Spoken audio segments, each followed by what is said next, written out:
So Indian automobile industry काफ़ी बदल रहा है over the past few years और आजकल काफ़ी सारे टॉपिक्स फोकस में है।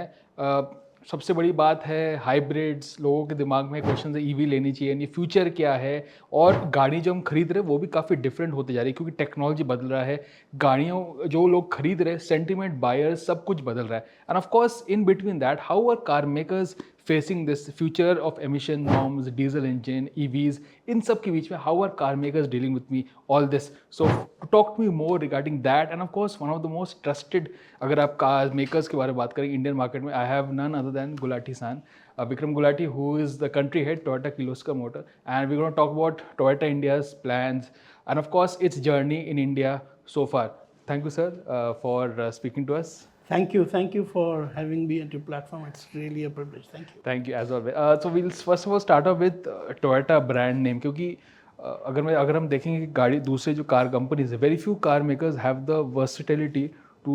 अब देखा आपके रेंज में लैंड क्रूजर है and you of course you also sell a compact SUV which I don't think so no other car maker can have that brand. So Toyota अगर आप सोचें, लोग दिमाग में रिलायबिलिटी आता है, एक ब्रांड एक आता है, पुल आता है। So what is the reason for that? Well, Toyota is known for QDR, quality, durability, and reliability, and that's been our DNA since the very beginning. It's been built on very strong pillars of ensuring that the entire value chain sticks to stringent quality norms and very well-established processes, backed by huge efforts on skilling and continual improvement.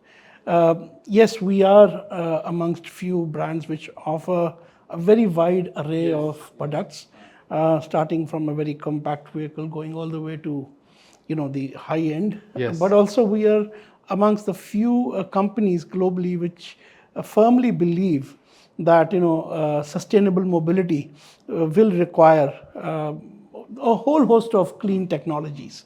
And I'm happy to note that the number of vehicle manufacturers now who believe in this philosophy is increasing, because we see that the realization is that the challenge before us as a society for sustainable mobility is so huge, and whatever needs to be done has to be done right now at scale, at speed, and we must be mindful that it's ultimately the consumer who has to adopt technology, who will ultimately decide what clean technology option that best suits for him or her. No two consumers' needs are alike, and no two geographies are alike. So therefore, in such a complex and diversified scenario, you do need all clean technology options to be able to provide a good sustainable mobility solution to all. आपने सही बोला क्योंकि Toyota I think is the only car maker जिन्होंने diesel offer करते हैं, वो hybrid offer करते हैं। अब आपने ईवी भी आप मार्केट को उतारने वाले, तो what is Toyota's future strategy going forward towards neutrality, carbon neutrality, and of course the future, is it just EV या hybrid भी है, or it's both? So we've been driven not by technology, because we believe that technology is a means to achieving the end objective. The end objective, of course, for society is to move away from fossil fuels. It's to shift to cleaner energy. It's to decarbonize. It's to lower pollution, and it's just an enabler. And therefore, our target has always been around a key societal parameter of decarbonization. And therefore, in 2015, we took a global environment challenge of achieving net zero carbon emissions from the life cycle, not just the tailpipe, but life cycle of the product, which basically means not only ensuring zero carbon emissions from our products, from the tailpipe, but also from manufacturing and also from our value chain. So to have a real impact on saving the environment. And if that is to be achieved, because the energy mix of each country, the infrastructure readiness, the ability of consumers to buy cleaner technologies because of their per capita incomes, and many other such factors which are very local in nature, will necessarily require multiple clean technologies. For instance, you have, besides the electrified technologies of battery electric vehicles, strong hybrids, plug-in hybrids, hydrogen, that's a family of electrified vehicles. You also have the exciting possibility of using totally clean, renewable biofuels like ethanol. Now, ethanol is generated from, sugarcane leftovers, which is bagasse, and of course from molasses. And molasses are basically, a little used for anything else, but and can be used for converting into ethanol, and also from surplus rice or corn, which yes. So all of that would have gone waste. So you can convert that into ethanol, which can power your vehicle, substitute petrol. It's an indigenous fuel, and since it's coming from plant source, the plants absorb carbon when they grow.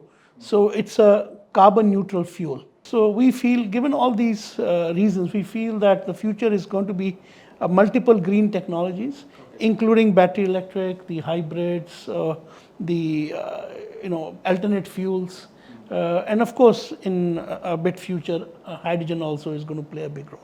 Okay, so hydrogen, because I think Toyota के पास एक गाड़ी है which a very few car maker do hydrogen. I think Mirai is I think one car, and future we can look at that. But at the moment sir आप बात करेंगे hybrids में काफ़ी सारी बातचीत हो रही है, and Toyota has always been the pioneer, क्योंकि आपकी I think world में one of the first hybrid cars you had, and Indian market also you were one of the first to bring a hybrid car, and at the moment also you have the highest hybrid options there. So what is your opinion about hybrids in the way of coming norms and of course changing consumer behavior? Is that a stepping stone towards EVs?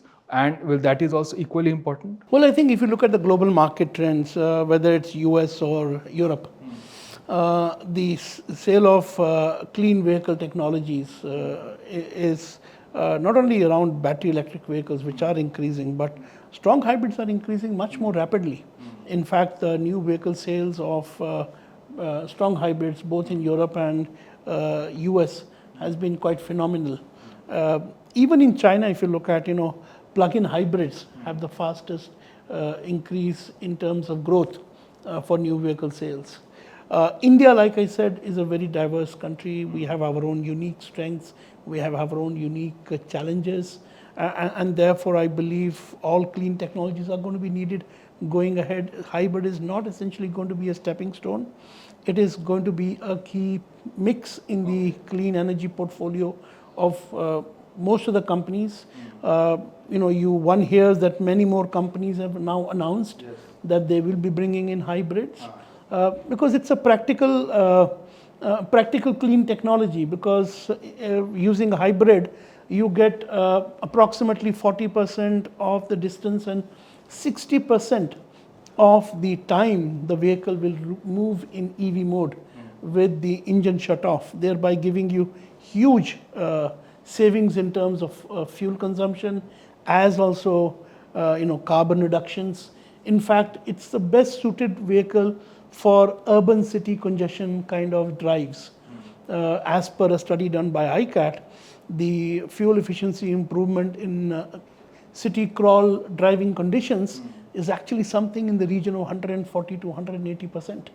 That's because conventional petrol or diesel vehicles simply lose fuel efficiency dramatically in stop while you're idling or moving slowly there or stopping. in hybrid mostly EV main it's mode, in the EV EV mode, and it uses a very, very small battery.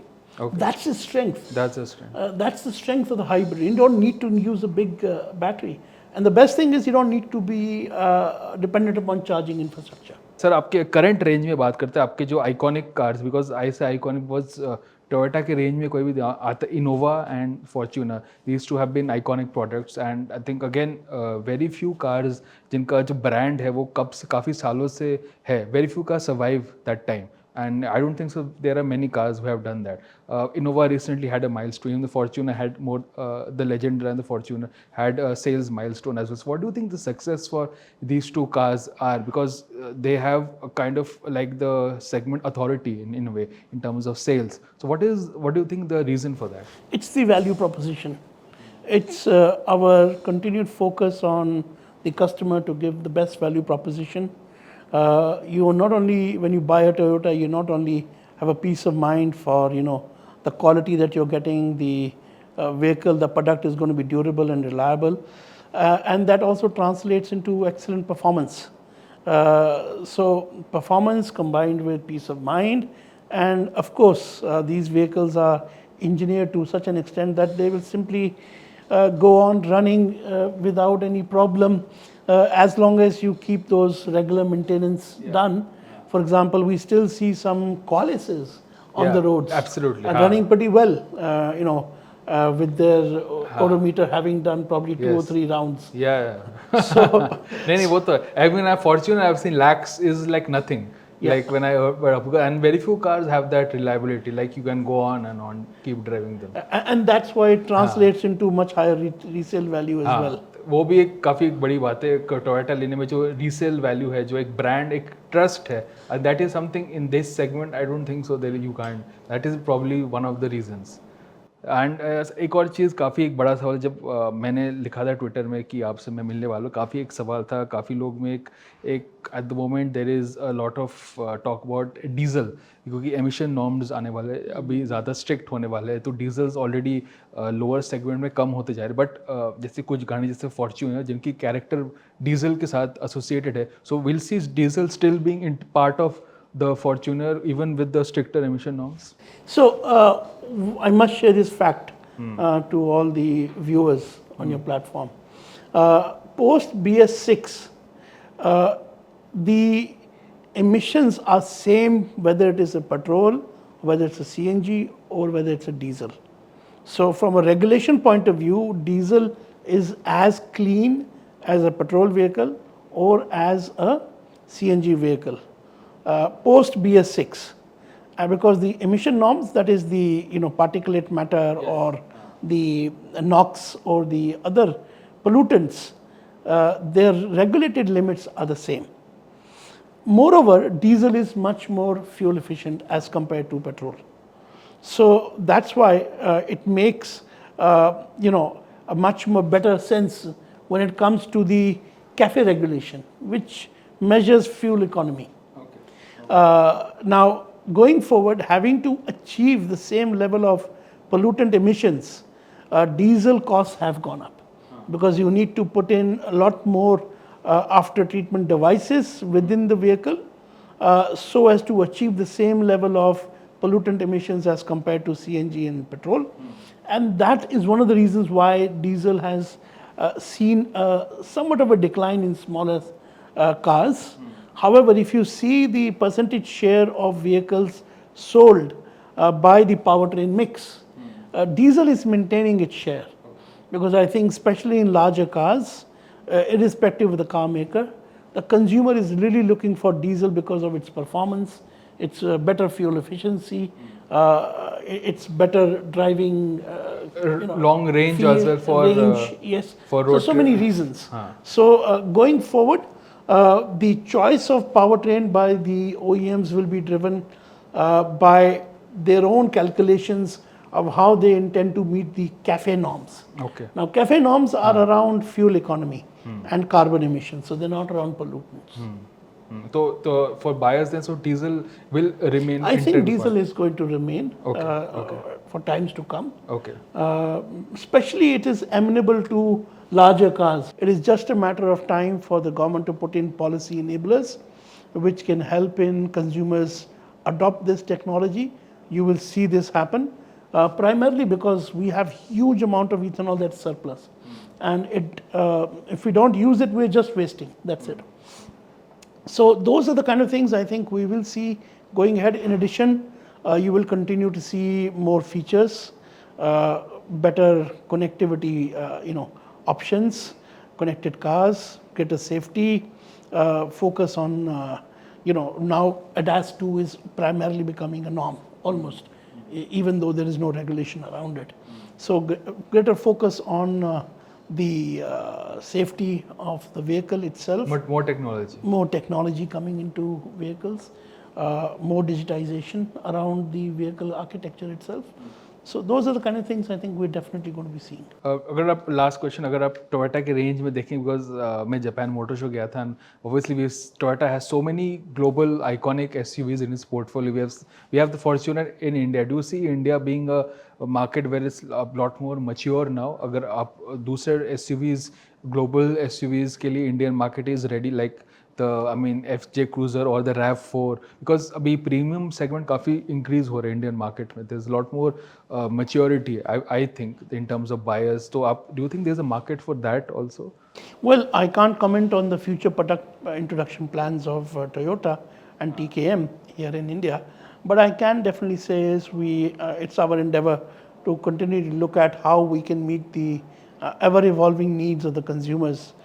We are focused on making sure that we address the consumer needs that are now fast evolving, and of course our key focus has been two things. One is mobility for all, and second, provide mass happiness. So that revolves around trying to meet the needs of very diverse needs of the consumers. So and last question in terms of sustainability in CSR, Toyota has always been at sort of the front, and so if you can just throw some light on that. Well, our CSR initiatives, I'm very proud to say, are again have the same DNA as the company philosophy.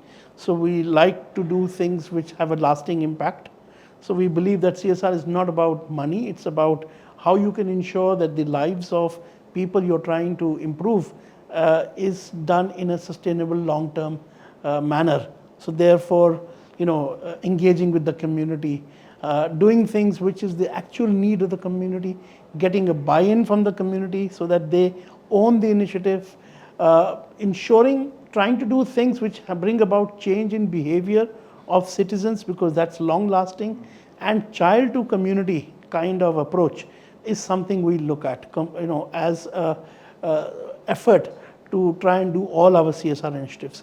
Our CSR initiatives are bucketed around health, education, skilling, and environment and disaster management. We also have a very robust employee volunteering program called iCare, and most of these programs, the core really is to see that we try to address the real on the ground needs of the community, which is felt as being most important, and do it in a manner that brings in sustainable change.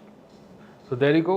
It was great talking to sir, and as always, we got a lot of answers to a lot of questions that we were waiting.